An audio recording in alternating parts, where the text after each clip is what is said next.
It is Fast Five, where I address five questions, five burning questions about preparing your business to transfer to another human being or a group of human beings at some point in the future.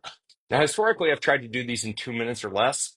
What I've realized is that I don't know, I don't like working under that timeline. So we're going to go fast. These are going to be things that are related to your team. That's a big question.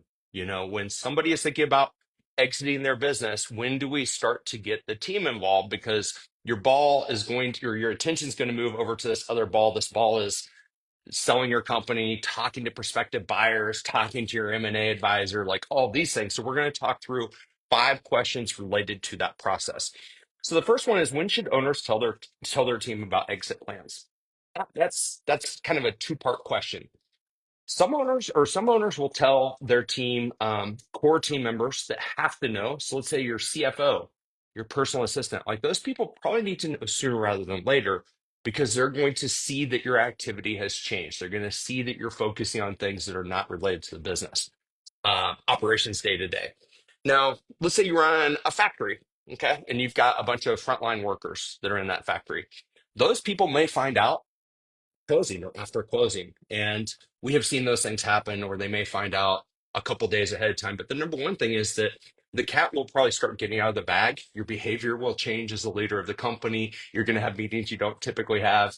If you have an office, there's going to be people coming into your office that typically aren't there. So it's good to have a proactive plan so that you know how you're going to manage and communicate to different people in the organization. Um, how do you keep employees during transition? This is a really good one. Key employee agreements are a pretty solid way to keep employees engaged. A lot of owners think that they're just going to walk away from their company. Depending on how involved in the business you are, there may be an earnout for you as well. You may have an employment agreement for a set period of time. I've got a couple friends that I won't mention that sold their company a couple years ago, and you could tell that their earnout was over because within 3 days on LinkedIn, they're both like, "Hey, I'm moving on," or whatever. And I love that. And seeing behind the scenes, you're like, "Well, yeah, they had to hang out for a while, make sure the brand got integrated, and then they probably got their employment agreement. It's probably a 2-year agreement, and now that's done." Um, what makes a management team attractive to buyers? Having an experienced management team is one of the most, I would say, important things that a buyer will want, because a buyer doesn't want to create a job for themselves. They want to come in, they want to buy an asset. This asset is a business. Sure, they're going to have to get their arms around it and work on it and do things. And if they want to work in it, great. But the management team is kind of what keeps the vessel going, right? So a strong management team that is engaged and that furthermore buys into the vision of the new owner, because there's a changing of the guard. That's super, super important. Um, how do we reduce owner dependence? That's really a lot of what my body of work is around. It's around the making the business not dependent upon the owner or the operator. I use the value acceleration methodology, which is designed to get you thinking now about your eventual exit from your business. But it's a now business strategy. It's a series of strategies that are deliberate, they're proactive, where you're, over time making it so that the business is not dependent upon you. Okay. And then, what roles must be filled before exit?